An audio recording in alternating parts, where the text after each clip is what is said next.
Welcome to Beyond Bitcoin. It's the 28th of October. I'm Arthur Falls, and this is not investment advice.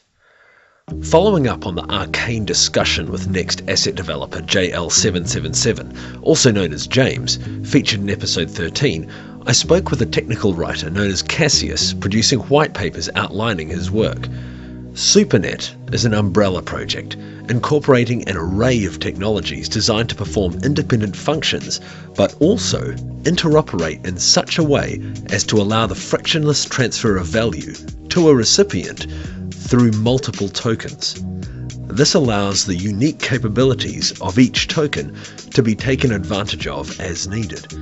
The effect of a platform like this on the altcoin space would be hugely transformative, and Cassius was able to elucidate many of the moving parts which make up SuperNET and offer an educated opinion on the space it's entering. The platform as a whole does remain largely obscured, but as things progress, more details are becoming clear. Okay, so I've been with Next, I guess, since about April. I'm a copywriter, a communicator by trade, so what I try and do is take complex ideas, of which there are plenty in crypto, and communicate them simply. So that might be through anything from articles to white papers to film scripts. Really pretty much anything across the board. So I got started with Next, and as you've no doubt found, one thing tends to lead to another. James obviously very active in Next, has put together some great projects, but he's also involved in Bitcoin Dark, which is just a incredible tech. That the protocol behind that is just remarkable. And of course, this is where they intersect is SuperNET, which is built on both. So back in, I think it was May, June, James asked me to do a press release. That was all, and for one of his sort of developments, and kind of went from there really. He has high expectations of people, I think, and got me to write a dark paper about Teleport, which is Bitcoin Dark's anonymity protocol, which really stretched me far beyond what I thought was possible. And really, I've just kind of got stuck into this stuff. It's fantastic. I love it. I love getting my hands dirty, understanding this stuff, and then trying to communicate it in a simple way. The dark paper was, really interesting. I didn't really get it, to be honest. Just because there's so much background and so much, it's that intensity of focus to understand and grasp these ideas. It's impressive. What's your So do you have a background in computer science and crypto or anything like that? No, I do not. Without giving too much away, I'm basically, I have a PhD, but it's in an art subject. I'm good at assimilating information and creating a narrative, good at scrabbling around, finding the pieces, figuring out how they fit together. I was a therapist for several years as well, before taking a bit of a break. And it's all the same. It's all about narrative. It's all about figuring out how things fit together. So that's really how I come to this. Not so much of a tech background, which means there have been some steep learning curves here and there. What do you think about this JL777 kind of personality cult? He's a charismatic guy, and he's built up this brand around himself. It's very interesting. I think what you find in crypto is there are very few good leaders. And I think this is what it comes down to. It's decentralized from the start. So from the get-go, nobody's in charge. That's the deal with decentralization, right? And so actually you have a lead developer. There is a degree of centralization there. And I think actually, this is why Bitcoin Dark has been so strong and done so well and been able to come up with this tech, is because there is this kind of figurehead there. But actually, it's not just the tech. It's not just that, that sort of leader, that focus. He's actually acted with remarkable integrity on several occasions. And I think, again, in crypto, where everything is a pump and dump, everything is a scam, that really talks, actually. And so, you do have this kind of slightly sort of messianic cult going on, which, well, fair enough. That's it's a bit of fun. I think James takes it with a truckload of salt. It all adds to the mystique, I guess. It's pretty cool. He does have the whole project does have real mystique. And for one guy, it's like he says the word and people invest. The rate of investment in SuperNET was ridiculous. It was remarkable, but I think again it's because, what have you got in crypto? There is no regulation, there's no track record, there's often absolutely no comeback when things go wrong, which means the only thing that matters is reputation. Real life ID doesn't make a difference. We've been scammed by guys whose names we knew, we knew where they lived. This is over and over again. Nothing comes of that. There isn't a legal framework around this. What talks is reputation, and you build that by delivering. That's to a degree, that's how I've built my reputation in crypto on a far lower scale. James has delivered some really, the multi-gateway, fantastic tech. He delivers, and that's why he's got this reputation.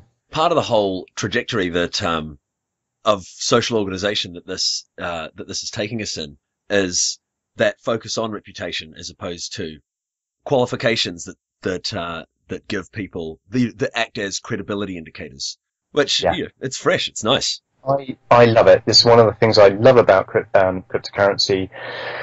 It doesn't matter whether you are 14 or 64. It doesn't matter whether you've been to a top university and have a PhD.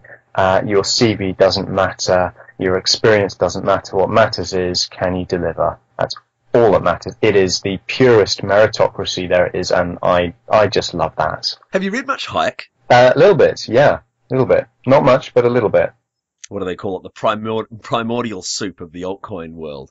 It fits in with that idea of his, when you have government monopoly over currency, you not only do you not get a good currency, but you lose the free market effect, which is our only way of discovering what a good currency is. Yeah, you chuck a load of currencies out there, which is what's happened in the altcoin market. The losers get Darwined out, and hopefully we see this actually on a weekly basis. You get the pumps and the dumps, and actually what's still around. It's very, very interesting that the currencies that are doing well have established themselves over the long term. You look at the top 10, the top 20. There are a few newcomers, but actually it's interesting that Next has been around, basically for nearly a year now, and almost all that time it's been in the top 10, if not all that time. Bitcoin Dark too, it rose very rapidly. It's taken a bit of a hit recently with the sort of Bitcoin sell-off, that kind of brutal, giving us all a bit of a kicking. But actually it's still up there. It hasn't kind of a lot of these coins do just fall into nothingness.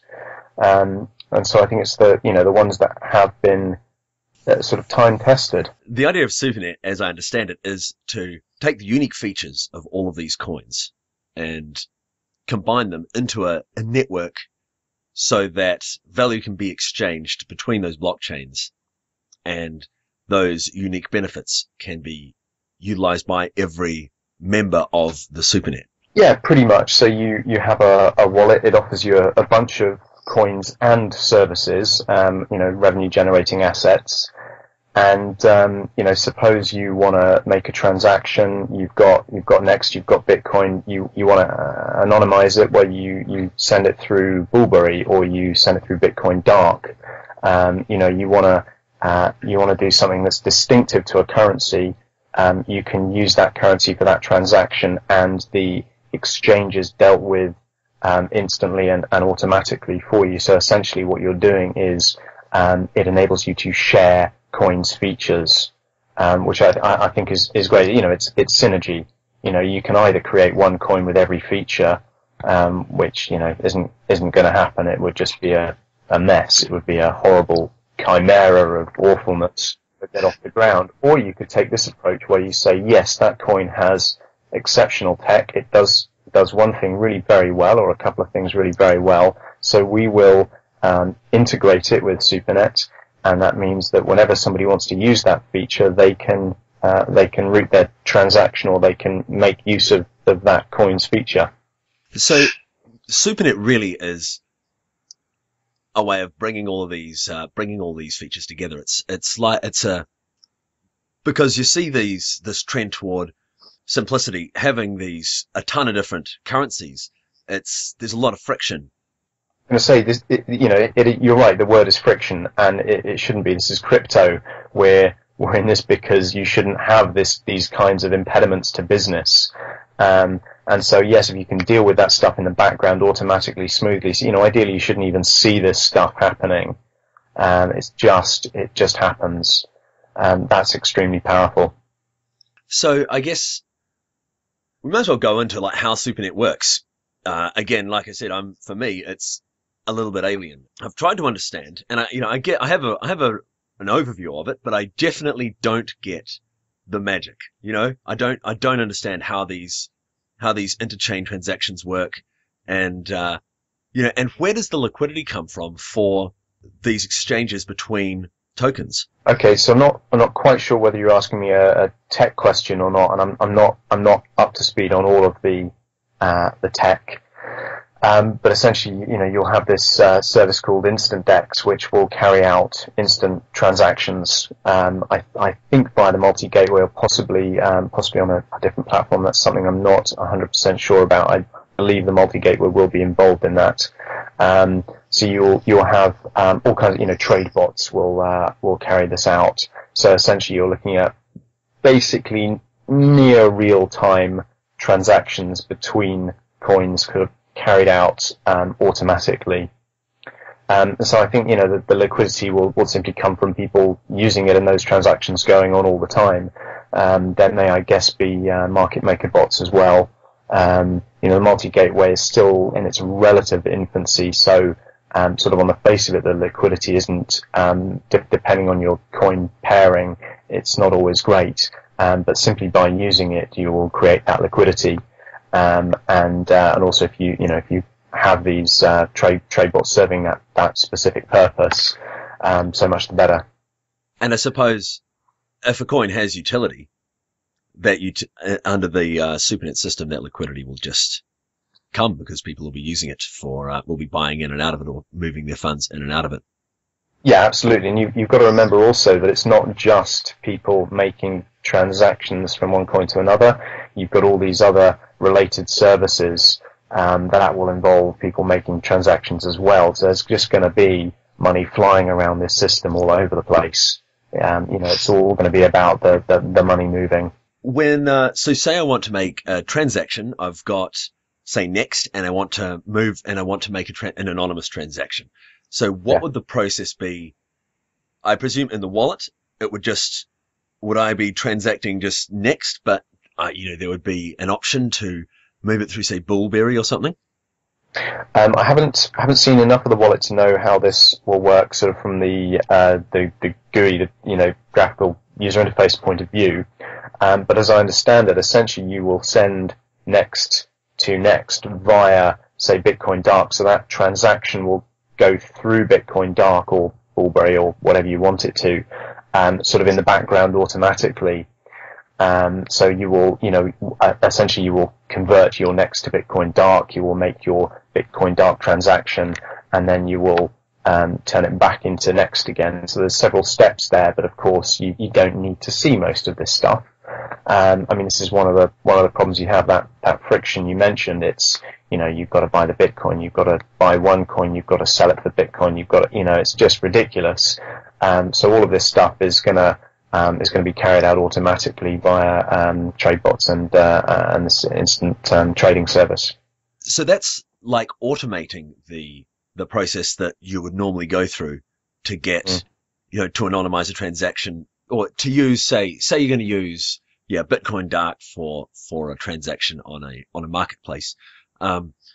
So I'm just gonna break in there, because obviously, I mean, one of the things about Bitcoin Dark is just this I mean, it is really remarkable anonymity tech, and I think one of the things is that people immediately gravitate towards, well, it's anonymous, therefore you must be doing something illegal with it.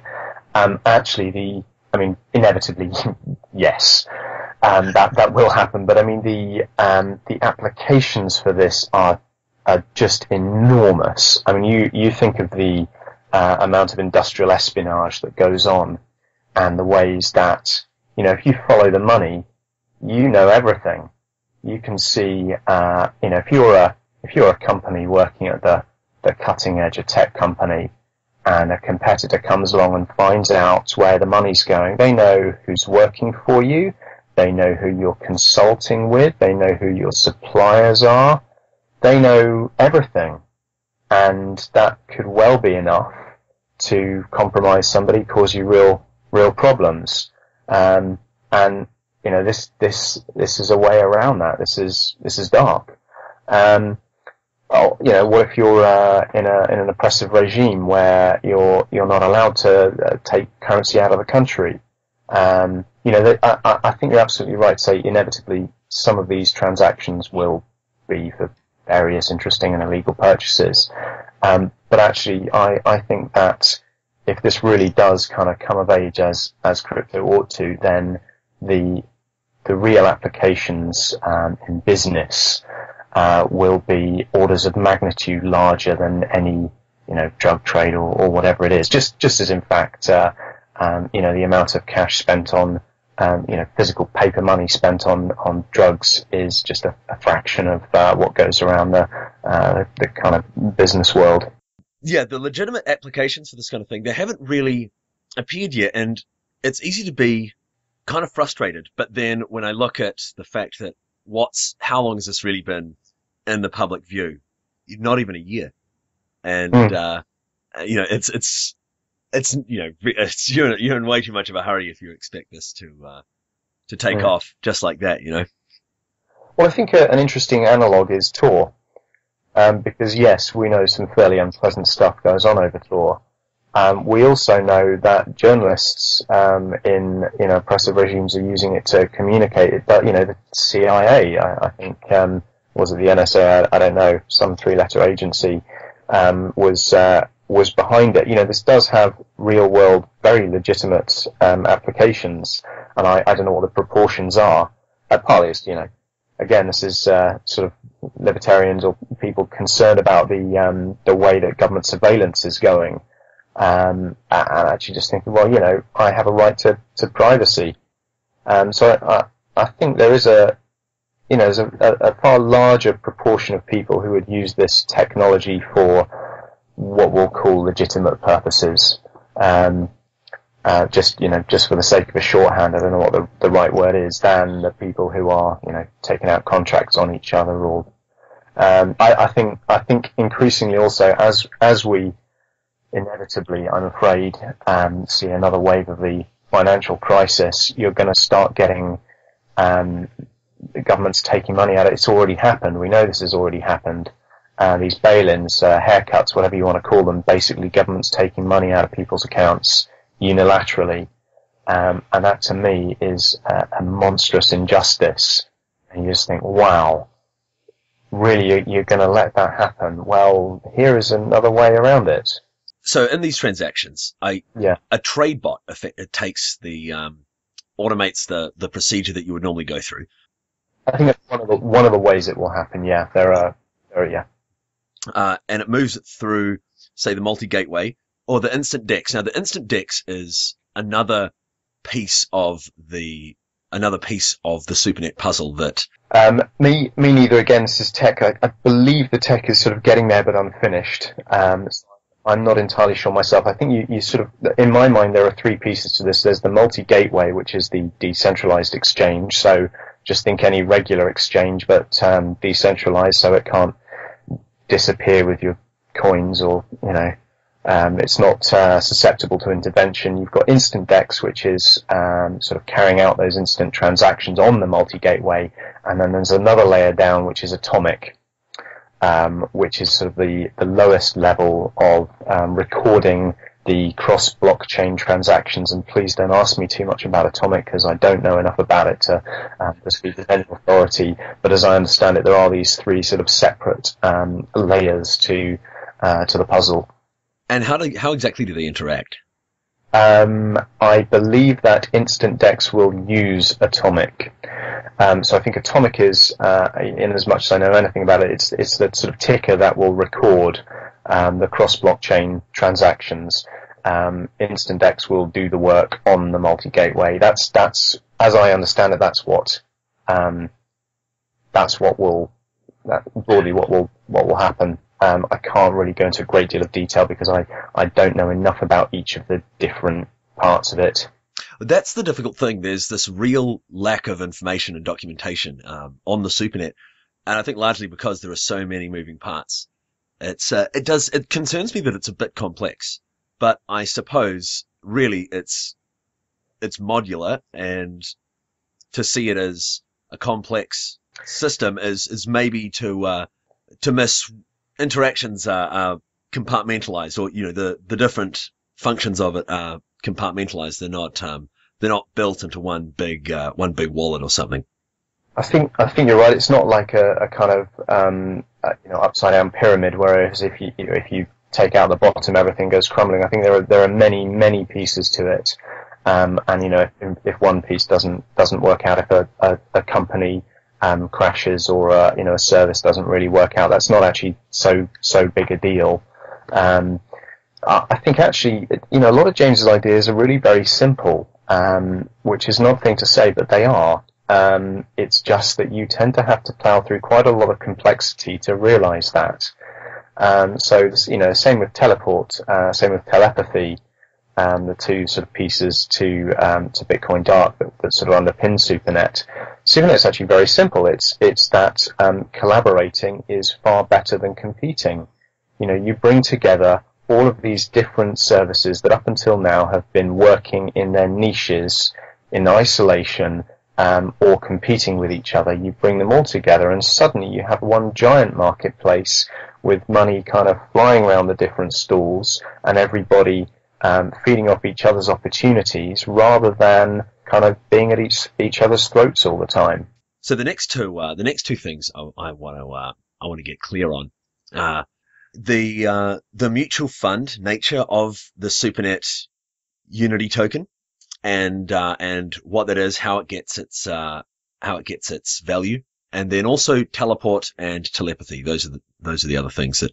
The mutual fund bits, it's pretty simple. So a bunch of money got given for tokens, Unity tokens in the ICO, and that money does not go to James as a developer. That underpins the value of SuperNet. So I think it was something like 5,700 bitcoins worth was paid for tokens, and that means you have 5,700 bitcoins in the coffers, if you like, which means that currently SuperNet is worth 5,700 bitcoins. So that money stays there. That's in a pot. It's in different currencies. Obviously, it's in Bitcoin Dark. It's in Next. It's in Bitcoin. But what it means is that money is there to give a floor value. So whatever you think the value of the tech is, and whatever is built on top of it with all the different services, that money is there to give it a floor, which means the price can't really crash below that, the net asset value, the NAV, because if it did, people would be selling for less than it was actually worth. I mean, that is tangibly there, which is an odd term to use for crypto, but that money is in the SuperNet account, if you like. So that's the strength of it, is that actually it provides this kind of floor value. And is moving that money around, is that part of does that provide some of the liquidity for these interchain transactions? I think those transactions will just be carried out on the fly. But when you think that this could have in the early days hundreds, very quickly, hopefully thousands of users, and before too long maybe many more. These people, there will just be demand for different currencies. The liquidity will simply come from the user base. You have people buying stuff on free market, dice games. They're, paying for advertising. They're getting revenue from various different assets. They're exchanging currency and getting, the assets are bringing in revenue in different kinds. You've got all these automatic transactions happening in the background. You've got probably trading going on. You've probably got some arbitrage as well. I'm not at all worried about liquidity, because I just think that comes with the user base. I mean, that's simply a function of the number of people who are using the services, the many, many services that will be a part of the SuperNet group. But I'm still a bit confused as to why it was necessary to buy. I remember James talking about buying 10% of the money supply of various tokens, and yeah. I'm not really sure what the function of that was. I think James is obviously very, very good at the tech, but actually from an economic point of view, I think there are a number of things there. One is to take a stake in the coin. So emotionally as well as financially, you are literally investing in it. So you're not likely to dump that coin because you hold it. So, one of the unpleasant things in my mind about crypto is this sort of day trader mentality where people are looking to cream off money, kill the coin off them, short it, destroy it, and take the value out of it. Yes, trading does obviously play a role in bringing liquidity, but actually there's quite a brutal aspect to it where people will, regardless of the tech, will look to kill a coin if they can make money out of it. Well, this is a way of saying, you know what, I'm invested in this coin, I respect it, I like what you're doing, and I'm going to take a stake in it to prove that and to align our interests. So essentially what we're talking about here is aligned interests, because if you have a stake in Bitcoin Dark, if you have a stake in Next, if you're building services on top of them, you're obviously, you've got a long-term interest in their success. What happens if, because we have this, a lot of these coins are proof of work based. So what happens if there's a serious attack on, or a serious sustained attack on one of the coins? What happens if there's a hard fork? How will that affect the under the hood operations of SuperNet? That is a very interesting question, and I don't know. I mean, Next and Bitcoin Dark are obviously both proof of stake, so you wouldn't have that kind of attack. I suppose it's not inconceivable that you would get another kind. I don't know, but from what we've seen in the past, I suspect that James and others in SuperNet who are in a position of influence would work very, very hard to resolve that issue with the community. Which I think is again another good reason to take that stake in a coin. It says, I'm putting my money where my mouth is. If something happens to this coin, if there is a hack, for example, like the big hack there was from BTR a few weeks back when 50 million Next got taken out of their hot wallet. If you're invested in Next, you want a resolution to that. If you're not invested in Next, well, you shake the dust off your feet, you shrug, and you go on your way, and well, that was a nice coin, but it's not for me anymore. You're putting your money where your mouth is, and you will move heaven and earth to fix it. Just trying to find a resolution to the fragmented nature of free market anarchy. That's what it is, and trying to get anarchists to work together is not exactly what it is. So how do you do it? How do you align the interests of anarchists? And I think in this instance, you appeal to their wallets. You say, look, a proportion of SuperNet funding is going to go towards the coin communities. A proportion is going to go towards paying developers to create new tech, strengthen existing tech for those communities. So you're not saying I'm taking 10% of this coin and, hard luck. You're saying I'm taking 10%, or I'm buying 10%, and I'm going to work as hard as I possibly can to raise value for all of you guys. The fact that this coin is a part of SuperNet works for you. It will raise value of your stake. And not only that, but we're going to pay to enable you to strengthen your coin for yourselves and build new applications, new tech on top of it. And, who loses there? It's win-win-win. Everyone does well. SuperNet does well. The developers do well. The community does well. This is one of the things that James is very, very good at. Is it's not just the tech; it's using the money as a kind of relational glue, if you like. You're aligning interests. SuperNet is all about assets, coins, investing in each other and creating mutually beneficial incentives. There isn't, the altcoin world is, or the whole crypto world is dog eat dog. And here you are saying, you know what, if you're going to help me, I'm going to help you, and all of this network of coins and services is going to benefit.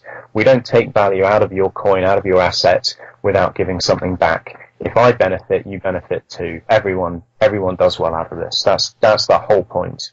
Because you can get that slight when you haven't liked a developer, or you haven't, or you've had a bad experience in a community, and then you see a coin take a hammering, and there's that kind of that schadenfreude, totally, and but it's not cool. It's not productive. It's not, and the thing is, crypto is small. It is a tiny fraction of 1% of the global economy, and there is massive room to grow. So why do we act like this? And SuperNet is saying, well, actually, there is huge opportunity here. Let's just do things differently, for goodness sake. We can all win. We don't have to be tearing each other apart here. There's some fantastic tech. There are some great people, great communities. We can leverage that, and we can all benefit from this if we just lose this ridiculous zero-sum mentality that people seem to have. Doesn't need to apply in crypto at this point. It comes back to this, like the word messianic that you used before to describe the JL777 brand, and that's what it is. You get these people who just think this is how it's going to be. There's going to be one coin. A lot of people just assume that there's going to be one coin. That's a hard thing to shake clear. But at the same time, it is clear that we are going to have multiple currencies. There's enough diversity of belief. You're back to Hayek again. It's horses for courses. You get a coin that does one thing particularly well, it's going to do it. If it does another thing, you're going to get another coin doing it. People are going to use the right tool for the job. And if a tool doesn't exist, somebody's going to create one. So yes, I think you're going to get different currencies that do things very well, and they're going to find their niches. So how do you link them up? How do you join between them? How do you reduce the friction? Well, this is one of the ways. Two coins that I've been looking at quite a lot recently are Kryptonite and Nubits. And it's interesting because Kryptonite is just made by a guy, pretty amazing, like just some dude. He doesn't have a crypto background. He just got into Bitcoin early and saw a problem, which was mining centralization, and he fixed it by coming up with an idea for he calls it the mini blockchain scheme, for a really ultralight blockchain and hired a developer to produce it, and he built the thing, and it's great, and it's quite understated. There's nothing on the surface, but he's fixed a major problem that a lot of people ignore. I mean, proof of stake, I like proof of stake, but it doesn't have the handicap that proof of work offers, and it doesn't have any means of diluting the early adopter, who buys in. There's no way they wind up with a disproportionate control of the system, in my view. But Nubits has this great scheme where they automatically dilute 2% every year, so it's proof of stake, but they're diluting 2% every year, that's the one thing that's been missing from all these currencies, is that annual dilution. People have this, they don't like their inflation, but at the same time, you don't want the early adopters to get in and have everything, So, and especially in proof of stake, where they have that control of the network, it's a little bit concerning. But anyway, the reason I mention all that is it's just cool that you have people fixing problems on their own platforms in these closed environments, but then they wind up isolated. They're not part of they're not part of the whole. So to bring them together is quite magical. Yeah, it's it's a big deal. And just I don't know anything about Nubits or Kryptonite myself, actually, but I just love the idea that you have this guy who isn't a dev. He doesn't know the tech stuff. He identifies a problem, he figures out a way to fix it, and he pays somebody to do it. And nobody cares about his CV. No. It's just brilliant. Why is the real world not like this? How did you get into it? Well, by the way, how did you get into crypto? I had a Bitcoin. I don't know. I guess 2 or 3 years ago. I didn't get into it until the beginning of this year, and I thought, back in early January, literally a couple of days into the new year, I happened to stumble across it again. Obviously, it had been in the news a lot with the bubble and looming crash, and I thought, well, it's time I looked into this properly, and I was just hooked. Once I really understood what was going on, I was hooked, because the technology to me was just, I love that here is something you can't do, and they've gone and done it. It's brilliant.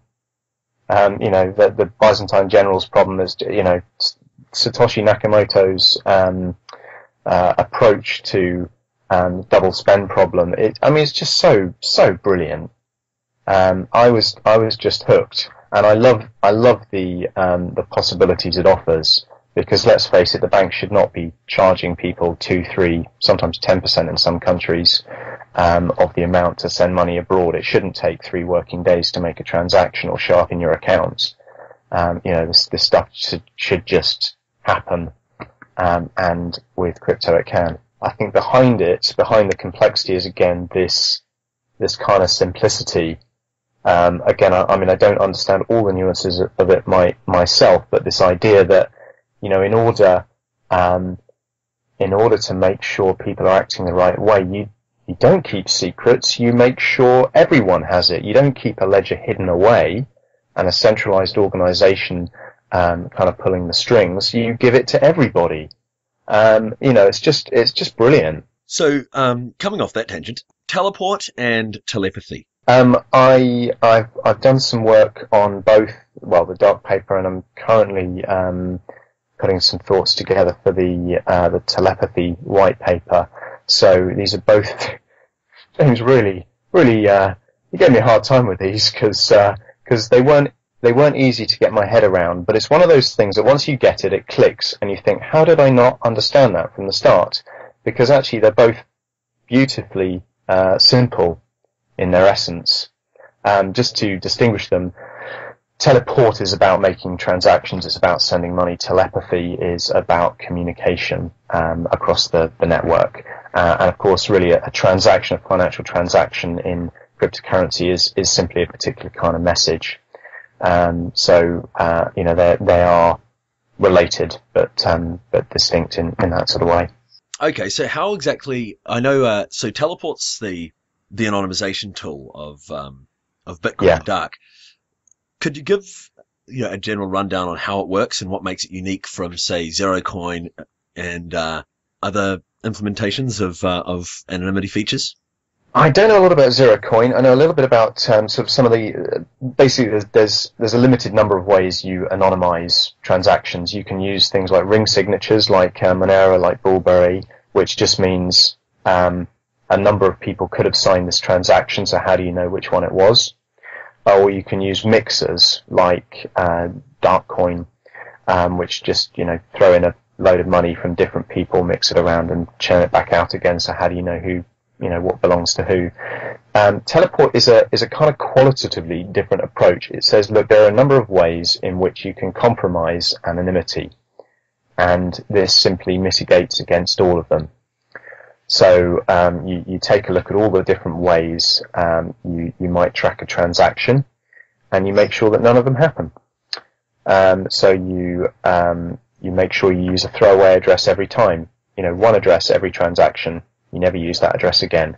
Actually, Satoshi Nakamoto in his Bitcoin paper said, look, this is what you're going to need to do if you want to stay pseudonymous at least. And of course, nobody does. Hardly anybody does. So you enforce that behavior. You use standard denominations so that you can't find an odd amount on the blockchain and match it. You only send 1, 5, 10, 50, 100 denominations. Timing analysis, if you know when a transaction was made, or you can find that information out from outside the blockchain in some way, and there are many ways you can do that. You can find the time on the blockchain, and now you know who carried out that transaction, so you introduce random delays. But really the pièce de resistance of all of this is telepathy. It's the system of communicating between people, because what it means is that you can you can pass people, not a transaction, you don't make a transaction, you pass people all the information needed for them to make the transaction. So essentially the material, the code, the instruction that you send to the network to make a transaction, you don't submit it to the network, you package it up and send it to somebody else over an incredibly secure link, and they can make that whenever they want. So they get to decide when the transaction goes through. So once you've taken out all the typical ways that that anonymity gets compromised, really what's left? You don't need to use ring signatures to obscure things, because actually you have all these standard denomination telepods, they're called, which is just a cool word for throwaway addresses. You know, you have all these one-time addresses with fixed amounts of money flying around. Well, how on earth are you supposed to correlate anything with anyone? It's kind of beautifully simple. You just figure out what are the things that people are doing to figure out how where the money comes from, and you stop doing them. It's best practice. So it's kind of, instead of being kind of university smart, it's street smart. That's how I put it. You're just figuring out the ways that people are gonna stop a transaction being anonymous, and you're not doing them anymore. But telepathy is really the kind of crowning jewel, because it's the network that allows you to communicate, and this is brilliant, communicate so securely that the sender and the recipient don't need to know each other's IP addresses. So it is a little bit like sending somebody a letter and you don't know where they live. It's that secure. So if you don't know that, how on earth is an attacker going to find it out? So in a normal P2P network, such as one used by, say, BitTorrent, all that happens is you throw a packet out there, and each node, each user, passes it along to a node closer to the destination. So they all know what the destination is, and they just, oh, yes, I know a node that's closer than I am, so I give it to him, and he passes it on to somebody closer to him, and eventually it gets to where it's going in a few kind of hops. But actually, you don't need to send it to anybody. All you need to do is make sure that the right person is handling it. And if it's encrypted, then they are the only person who can read it.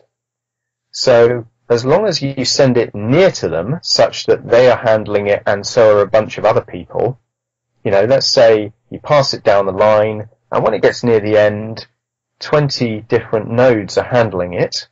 Well, how on earth are you supposed to know which one is the real recipient? And actually, as it happens, none of them are the real recipient. It's going to a kind of dead drop address. But what essentially these nodes are doing is sort of looking over the postman's shoulder, if you like.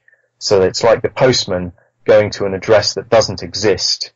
And as he's kind of standing in the street wondering what to do with this postcard, you've got a bunch of people looking over his shoulder. And the one who can read the postcard, obviously, you know, gets the information they're looking for. That's a great analogy. That's my only question, though, or, you know, I'm slightly skeptical that might be a really inefficient way of going about, transmitting information. How do you mean? Where's the efficiency problem? Well, if you're passing it through a bunch of nodes, you know, yeah. Wouldn't it be better if you could just directly send it to a recipient? You know what I mean? I see where you're coming from. I guess two things. If you are sending it to somebody, there is absolutely no way you can do that without knowing their IP address. And if you know their IP address, an attacker can know their IP address. If the network is being monitored in any way, they're compromised. So this is a way of doing it without knowing the address that the letter is going to. The other thing is actually there's not a lot of inefficiency there. It's going through its standard. If it's, let's say there are 10 nodes it passes through, which is reasonable for a large network. It gets to the end, and then there's another 20 nodes that happen to see it. There's not really a lot of inefficiency. When you think that the early networks, some of the early P2P networks were broadcasting to the entire network. So, you know, that's a form of anonymity because nobody's getting information that nobody else is getting.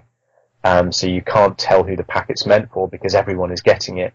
Well, if you're broadcasting to even a tiny network of 100 nodes, that's very inefficient. If you're broadcasting to a network of 10,000 well, this was the problem, these networks didn't scale. So this actually is very efficient. It's just that it's creating enough doubt over who the recipient could be. The distributed network solution seems to involve a certain degree of inelegant redundancy, I guess, is kind of how I kind of feel about it. But I suppose that's just the nature of the enterprise. I was just going to say, I think I'd have to disagree in this case. I think it's actually an extremely elegant solution, because you're simply sending something, and actually the network itself, the protocol, is extremely efficient. It's the same as essentially the same as the BitTorrent protocol. It's beautifully efficient, the metric it uses, and you simply have this sort of circle of doubt at the end. So I guess I see where you're coming from, but I think actually it's kind of beautifully elegant in the sense that you're sending this parcel along the nodes, and it kind of passes the person it's meant for, and they get to see it as it goes through, and then it just disappears into a dead drop address. Anyway, yeah, I kind of see your point, but I think it's actually a very neat solution. I don't know whether there's any other solution out there that allows you to communicate with that kind of privacy without even knowing the IP address of the person you're communicating with. Anyways.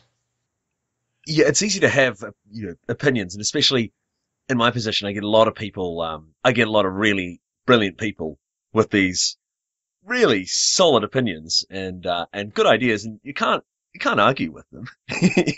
These guys are really brilliant, but at the same time, yeah, it's hard to, they all disagree with each other. Just relentlessly, and they all have excellent points, and it's hard to mediate the ideas. I think so. The other problem is simply that crypto is incredibly tribal, let's face it, and often it's not about the tech at all. It's about ideology.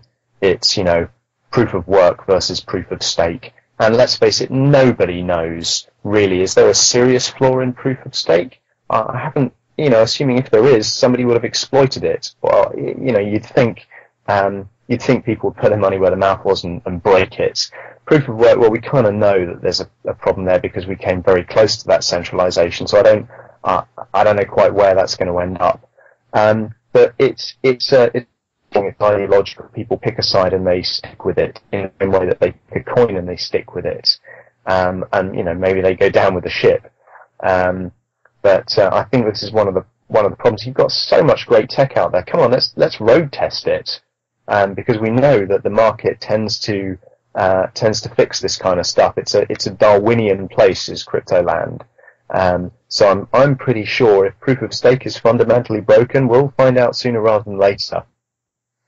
But yeah, I see where you're coming from, but I think actually a lot of it comes down to it's confirmation bias. People make up their mind first, and then they look for evidence to back up what they already believe. It's very hard to be open-minded.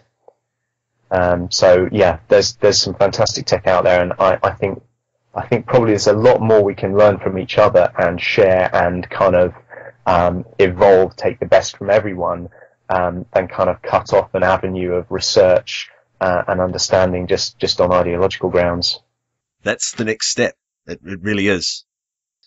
Are there any links or contact information? Where can people learn about the SuperNET and the bits and pieces that make it up? There's the SuperNet forum, which I think is forum.supernet.org or something. It's pretty easy to find anyway. And there's the SuperNet website, supernet.org, which has got a bunch of links to forums and stuff on as well. Cool. And do you do any work other than just on, do you freelance, presumably? Can people get in touch with you if they want any services, or do you provide services to the general public? Yeah, so my forum handle is Cassius, which I think I'd prefer you use on the podcast rather than anything else. I'm not as careful as James about my real world identity, but I think it's there are complications that could exist there. So Cassius, please. People can contact me through Next or Bitcoin forums. Cool. Well, it's been great talking to you, Cassius. Yeah, thanks. What's your forum handle? I'm LegendFace66. Yeah. Good talking to you. Thanks.